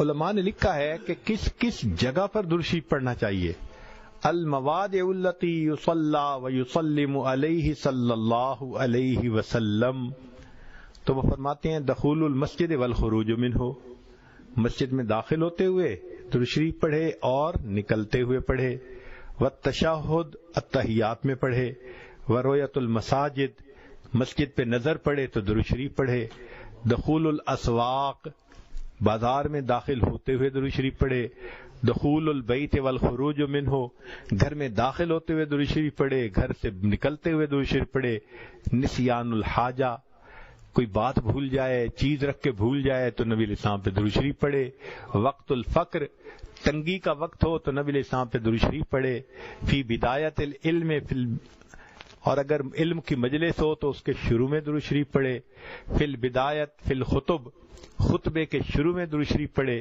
والانتہاء فی مجالس العلم، مجلس علم کے اختتام پہ درود شریف پڑھے، فی لقاء الاخوان، دو مسلمان بھائی آپس میں ملیں تو بھی درود شریف پڑھیں، فی موادعاتہم و مفارقتہم، ملتے ہوئے جدا ہوتے ہوئے درود شریف پڑھے، مدارستاً حدیث النبوی صلی اللہ علیہ وسلم، نبی علیہ السلام کی حدیث پڑھاتے ہوئے درود شریف پڑھے، عند تذکرتہ صلی اللہ علیہ وسلم، جب محبوب صلی اللہ علیہ وسلم کا تذکرہ آئے تو درود شریف پڑھے، عند ذکر اصحابہ، نبی علیہ السلام کے صحابہ کا تذکرہ آئے اس وقت بھی درود شریف پڑھیں، عند ذکر شیء من معاصرہ، نبی علیہ السلام کے معاصر میں ان کی بچی ہوئی چیزیں جو تھیں، جیسے منہ مبارک تھے، آپ کا جبہ مبارک تھا، آپ کا عصا مبارک تھا، کوئی چیزیں اگر آپ دیکھیں میوزیم میں یا کسی جگہ تو ان کو دیکھ کے بھی درود شریف پڑھیں،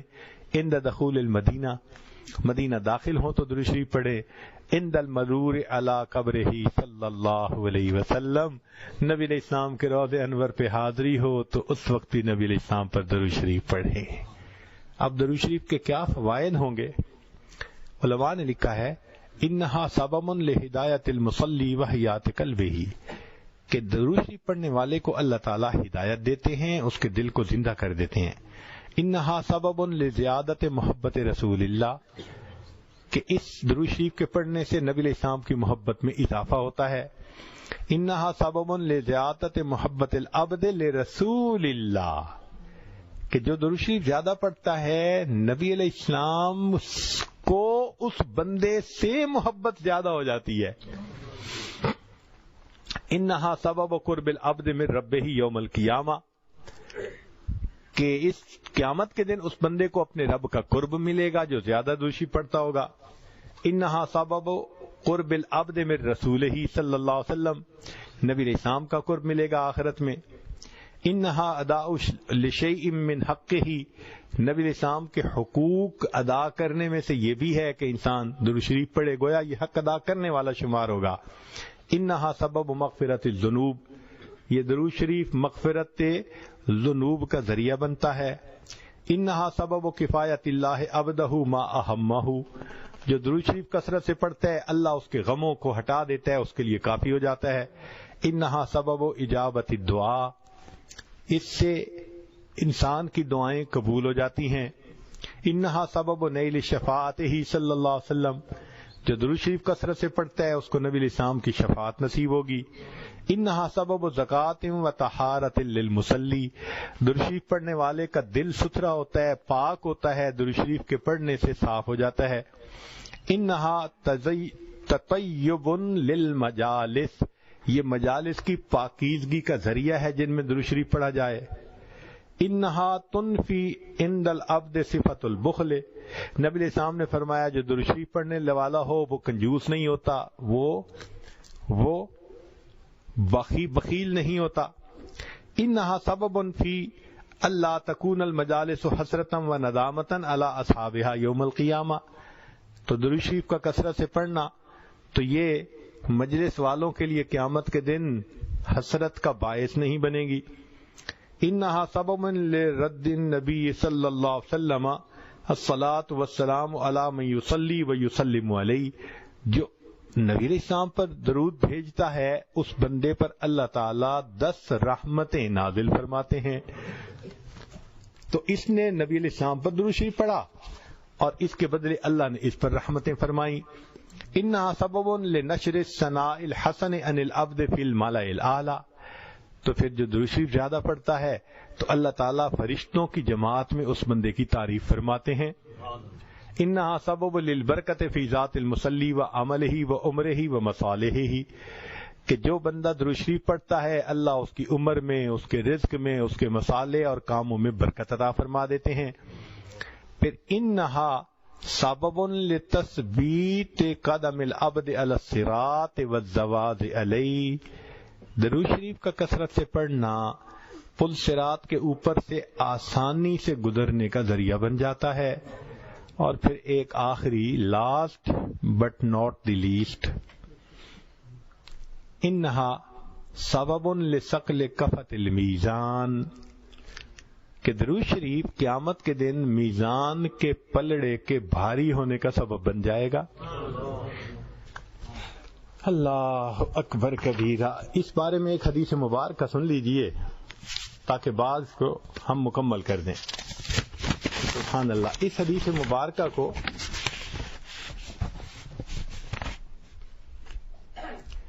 ابن ابی دنیا نے اور نمیری نے فی کتاب الاعلام اس میں نقل فرمایا ہے۔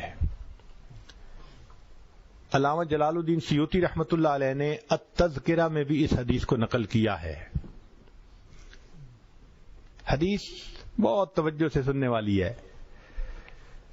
فرماتے ہیں کہ نبی علیہ السلام نے فرمایا ان لآدم علیہ السلام من اللہ عز وجل موقفا فی فسح من العرش علیہ ثوبان اخضران، کہ قیامت کے دن نبی علیہ السلام کے قیامت کے دن آدم علیہ السلام کو اللہ تعالیٰ عرش کے سامنے ایک جگہ عطا فرمائیں گے، علیہ ثوبان اخضران، ان کے اوپر 2 سبز کپڑے ہوں گے، یعنی جیسے نیلے کپڑے کی یونیفارم ہوتی ہے تو اس دن آدم علیہ السلام نے 2 سبز کپڑے اوڑے ہوئے ہوں گے۔ کأنہ نخلۃ صحوق، لمبا قد ہوگا آدم علیہ السلام کا جیسے کھجور کا درخت اونچا ہوتا ہے۔ اتنا لمبا قد کیوں ہوگا؟ ینظر الی من ینطلق بہ من والدہ الی الجنہ، کہ جب مجمع زیادہ ہو نا تو اندر کیا ہو رہا ہے پتہ نہیں چلتا، تو اللہ تعالیٰ آدم علیہ السلام کو اونچا قد دے دیں گے۔ وہ قیامت کے دن سارے انسانوں کے اعمال کیسے تل رہے ہیں اس کو بھی دیکھیں گے، اور پھر جس کو جنت لے جائیں گے یا جس کو جہنم لے جائیں گے اس کو بھی وہ بیٹھے دیکھ رہے ہوں گے۔ فبینما آدم علی ذالک، آدم علیہ السلام اس حال میں ہوں گے، اذ نظر الی رجل من امت محمد صلی اللہ علیہ وسلم، کہ وہ امت محمد صلی اللہ علیہ وسلم کے ایک بندے کو دیکھیں گے، ینطلق بہ الی النار، کہ اس کو آگ کی طرف فرشتے کھینچ کے جہنم کی طرف لے جا رہے ہوں گے۔ فینادی آدم علیہ السلام یا احمد یا احمد، آدم علیہ السلام پکاریں گے اے احمد صلی اللہ علیہ وسلم، اے احمد۔ تو احمد نبی علیہ الصلوۃ والسلام کا نام نامی اس میں گرامی ہے۔ فیقول علیہ الصلوۃ والسلام، جب نبی علیہ السلام اپنا نام سنیں گے تو فوراً کہیں گے لبیک یا ابا البشر، اے بشر کے باپ، لبیک میں حاضر ہوں۔ فیقول، آدم علیہ السلام کہیں گے ھذا رجل من امتی کا، یہ آپ کی امت کا ایک بندہ ہے، ینطلق بہ الی النار، جس کو فرشتے کھینچ کے جہنم کی طرف لے جا رہے ہیں۔ قال صلی اللہ علیہ وسلم، نبی علیہ السلام فرماتے ہیں فاشد المئزرہ، میں اپنی تہبند کو کس کے باندھ لوں گا۔ عربوں میں یہ ایک مقولہ تھا کہ جب کسی بڑے اہم کام کے لیے قدم اٹھانا ہوتا تھا نا، کہتے تھے میاں تہبند کس کے باندھ لو۔ مقصد یہ تھا کہ ہمت کے ساتھ، ارادے کے ساتھ قدم اٹھاؤ۔ تو نبی علیہ السلام فرماتے ہیں کہ میں اپنی چادر کو کس کے باندھ لوں گا۔ وَأَسْرَعُ فِي أَثَرِ الْمَلَائِكَةِ، اور میں ملائکہ کے پیچھے ذرا تیزی سے چلوں گا۔ فَأَقُولُ، اور میں کہوں گا یا رسول ربی قفوا، اے میرے رب کے نمائندو رک جاؤ۔ فیقولون، وہ فرشتے آگے سے کہیں گے نحن الغلاظ الشداد الذین لا نعصی اللہ تعالی ما امرنا ونفعل ما نؤمر، ہم تو غلاظ اور شداد ہیں، ہم تو وہ کرتے ہیں جو اللہ کا ہمیں حکم ہوتا ہے، ہم اللہ کی نافرمانی نہیں کر سکتے۔ اور وہ فرشتے چلتے رہیں گے۔ فَإِذَا آئِسَ النَّبِيُّ صلی اللہ علیہ وسلم، جب نبی علیہ السلام دیکھیں گے کہ یہ تو رک نہیں رہے، دل ٹوٹے گا، مایوسی ہوگی، تو نبی علیہ السلام فرماتے ہیں قابض علی لحیتہ بیدہ الیسری، پھر میں اپنی داڑھی کو اپنے بائیں ہاتھ سے پکڑ لوں گا۔ یعنی عربوں میں یہ ایک دستور تھا کہ جب کسی کے سامنے عاجزی کرنی ہوتی تھی نا، منانا ہوتا تھا، فریاد کرنی ہوتی تھی، لجاجت کرنی ہوتی تھی، تو وہ اس کے سامنے اپنی داڑھی پہ یوں ہاتھ رکھ کے نا اس کی طرف ایسے بڑی رحم والی نظروں سے دیکھتے تھے کہ پلیز آپ ہمارے اوپر ترس کھا لیجئے۔ تو نبی علیہ السلام فرماتے ہیں کہ جب فرشتے میری بات پہ نہیں رکیں گے تو میں اپنے بائیں ہاتھ کو اپنی داڑھی پہ رکھوں گا۔ وَاسْتَقْبَلَ الْعَرْشَ بِوَجْهِهِ، اور نبی علیہ السلام اپنے مبارک چہرے سے عرش کی طرف دیکھیں گے۔ فَيَقُول، اور نبی علیہ السلام فرمائیں گے یا رب قد وعدتنی اللہ تخزینی فی امتی، اللہ آپ نے میرے ساتھ وعدہ نہیں کیا تھا کہ امت کے معاملے میں میری رسوا نہیں فرمائیں گے۔ فَيَأْتِ النِّدَاءُ مِنْ قِبَلِ الْعَرْشِ، عرش کے اوپر سے ایک آواز آئے گی اطیعوا محمدا، اور فرشتوں محمد صلی اللہ علیہ وسلم کی اطاعت کرو۔ وردوا ھذا العبد الی المقام، اور اس بندے کو دوبارہ میزان کے پاس واپس لے جاؤ جہاں سے کھینچ کے لائے ہو۔ چنانچہ اس بندے کو کھینچ کے واپس لائے گئے، اور اب اس کا دوبارہ پھر نام اعمال، اس کی نیکیاں ایک طرف رکھی جائیں گی اور اس کے گناہوں کو دوسری طرف رکھی جائیں گی، پھر اس کا حساب ہوگا۔ اللہ اکبر۔ فیخرج صلی اللہ علیہ وسلم، اب گناہ زیادہ ہوں گے، نیکیاں تھوڑی ہوں گی، تو نبی علیہ الصلوۃ والسلام اپنے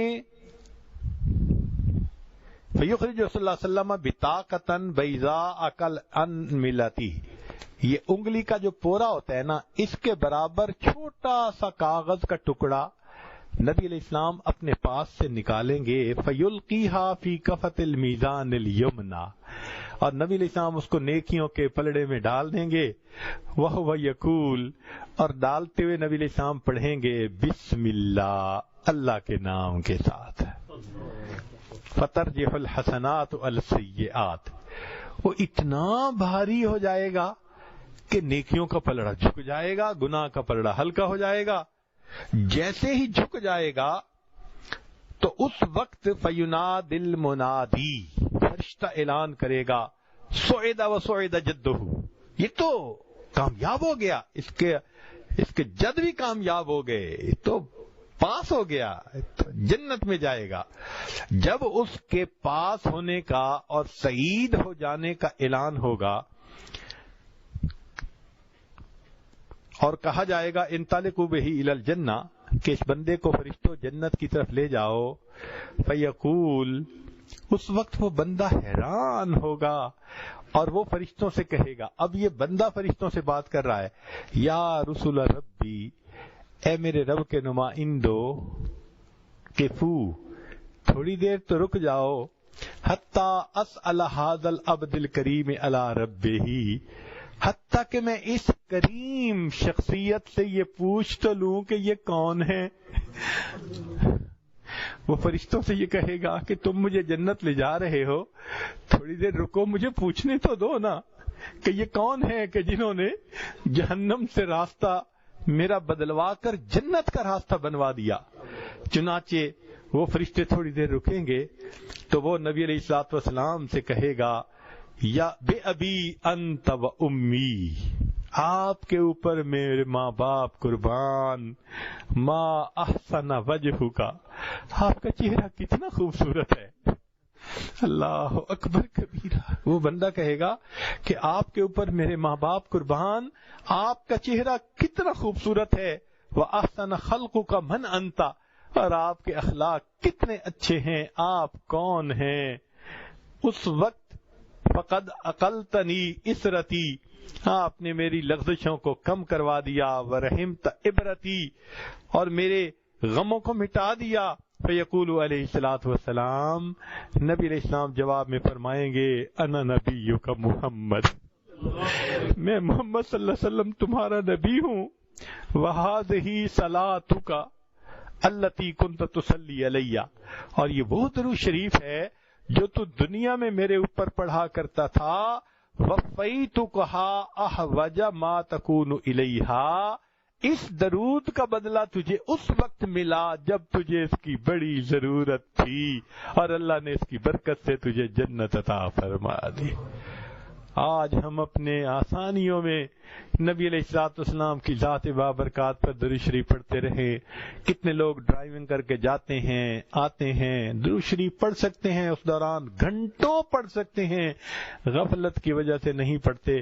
اللہ تعالی ہماری اس غفلت کو معاف فرمائے اور ہمیں نبی علیہ السلام پر کثرت سے درود شریف پڑھنے کی توفیق عطا فرمائے۔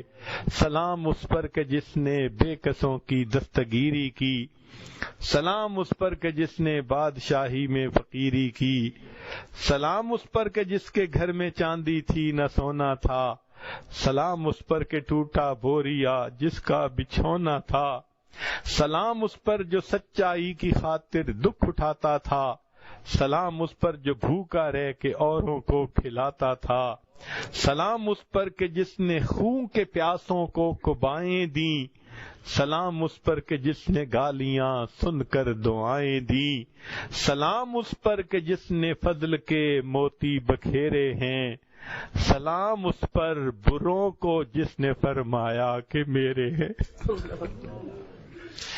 سلام اس پر بروں کو جس نے فرمایا کہ میرے۔ اللہ تعالی ہمیں اپنے حبیب صلی اللہ علیہ وسلم کی سچی محبت عطا فرمائے۔ وآخر دعوانا ان الحمد للہ رب العالمین۔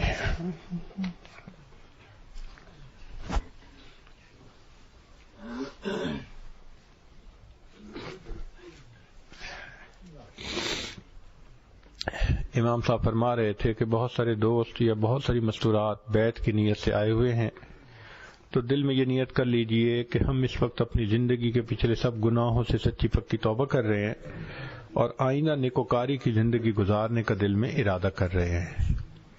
الحمدللہ وکفا وسلام علی عبادہ الذین اصطفی، اما بعد۔ یہ کلمات سچے دل کے ساتھ پیچھے پیچھے پڑھتے جائیے، خواتین تک آواز جا رہی ہے تو وہ بھی پڑھیں، مرد بھی پڑھیں۔ بسم اللہ الرحمن الرحیم، لا الہ الا اللہ محمد الرسول اللہ، آمنت باللہ وملائکتہ وکتبہ ورسلہ والیوم الآخر والقدر خیرہ وشرہ من اللہ تعالی والبعث بعد الموت، آمنت باللہ کما ہوا باسمائہ وصفاتہ وقبلت جمیع احکامہ اقرار باللسان وتصدیق بالقلب، اشہد ان لا الہ الا اللہ واشہد ان محمدا عبدہ ورسولہ، استغفر اللہ ربی من کل ذنب واتوب الیہ برحمتک یا ارحم الراحمین۔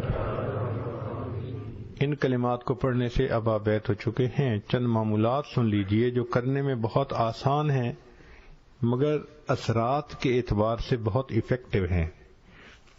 پہلا تو یہ کہ 100 مرتبہ صبح و شام استغفار، استغفر اللہ ربی من کل ذنب واتوب الیہ، اور دوسرا ہے 100 مرتبہ درود شریف صبح اور شام، اللہم صلی علی سیدنا محمد وعلی آل سیدنا محمد وبارک۔ تیسرا ہے قرآن مجید کی تلاوت، روزانہ 1 پارہ کرنا، مشکل ہو تو چلو آدھا پارہ صحیح۔ چوتھا ہے چلتے پھرتے ہر وقت دل میں اللہ کا دھیان، اس کو کہتے ہیں دست بکار دل بیار، ہاتھ کام کاج میں مشغول اور دل اللہ تعالیٰ کی یاد میں مشغول۔ اور 5ویں چیز ہے مراقبہ یعنی ذکر قلبی، کہ تھوڑی دیر صبح و شام اپنے وقت کو فارغ کر کے ساری دنیا کے خیالات سے ہٹ کٹ کے اللہ تعالیٰ کی طرف متوجہ ہو کر بیٹھ جایا کریں اور یہ سوچا کریں اللہ رب العزت کی رحمت آ رہی ہے، دل میں سما رہی ہے، دل کی ظلمت اور سیاہی دور ہو رہی ہے اور میرا دل اللہ اللہ اللہ یہ میرا دل کہہ رہا ہے۔ انشاءاللہ چند دن آپ یہ مراقبہ کریں گے تو اس کی برکت آپ دل میں محسوس کریں گے۔ رب کریم ہم پر رحمت فرمائے۔ ابھی دعا سے پہلے چند منٹ کے لیے صرف جہاں جہاں بیٹھے ہیں بس اپنی ظاہر کی آنکھیں بند کر لیں، من کی آنکھیں کھول لیں، کچھ دیر مراقبہ کر لیجیے۔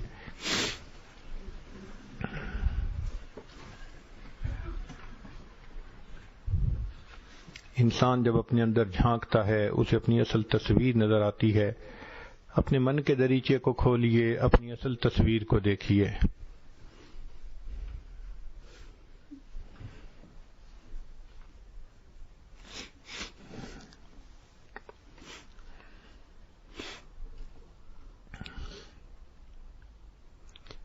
اپنے دامان شفاعت میں چھپائے رکھنا،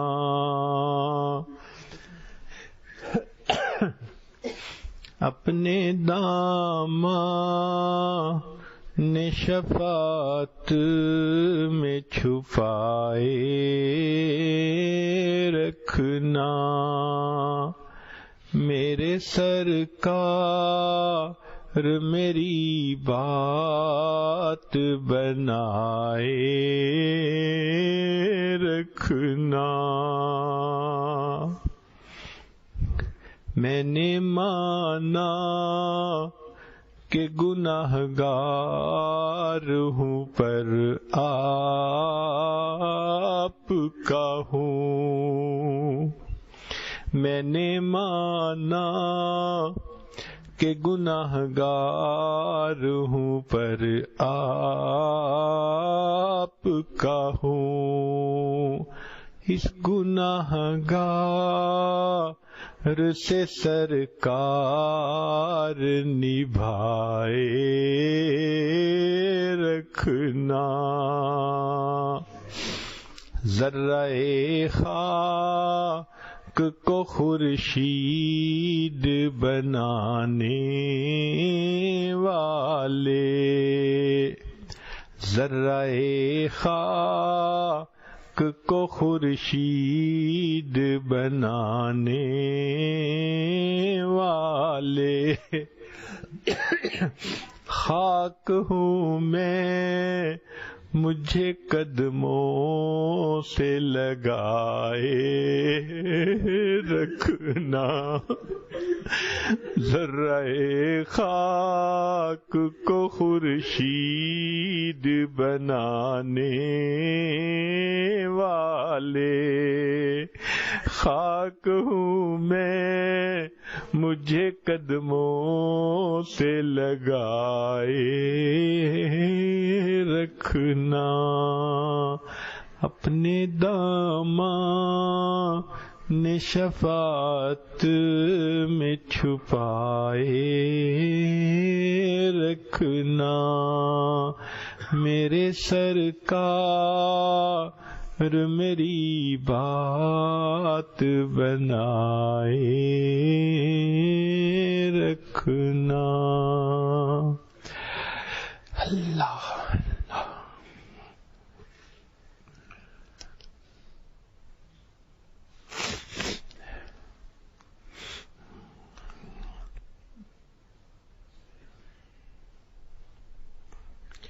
لا الہ الا اللہ محمد، دعا کر لیجئے، سبحان ربی العلی الوہاب، اللہم صلی علی سیدنا محمد وعلی آل سیدنا محمد وبارک وسلم۔ کریم آقا، ہم آپ کے عاجز مسکین بندے ہیں، ہمارے گناہوں کو معاف فرما، خطاؤں سے درگزر فرما، عیبوں کی پردہ پوشی فرما۔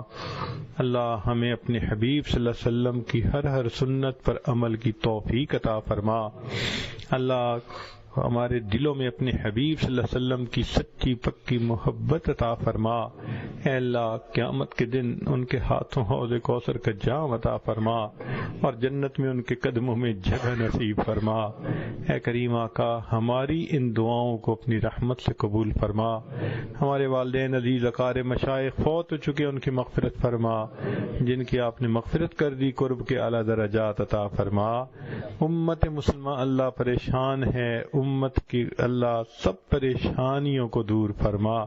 ہمارے تینوں حرم کی حفاظت فرما، مدارس عربیہ کی حفاظت فرما، دعوت و تبلیغ کے کام کی حفاظت فرما، جہاں اللہ لاتی ہے ان خانقاہوں کی حفاظت فرما، اقامت دین کی کوششوں کی حفاظت فرما۔ جو احباب دور قریب سے آئے، دل میں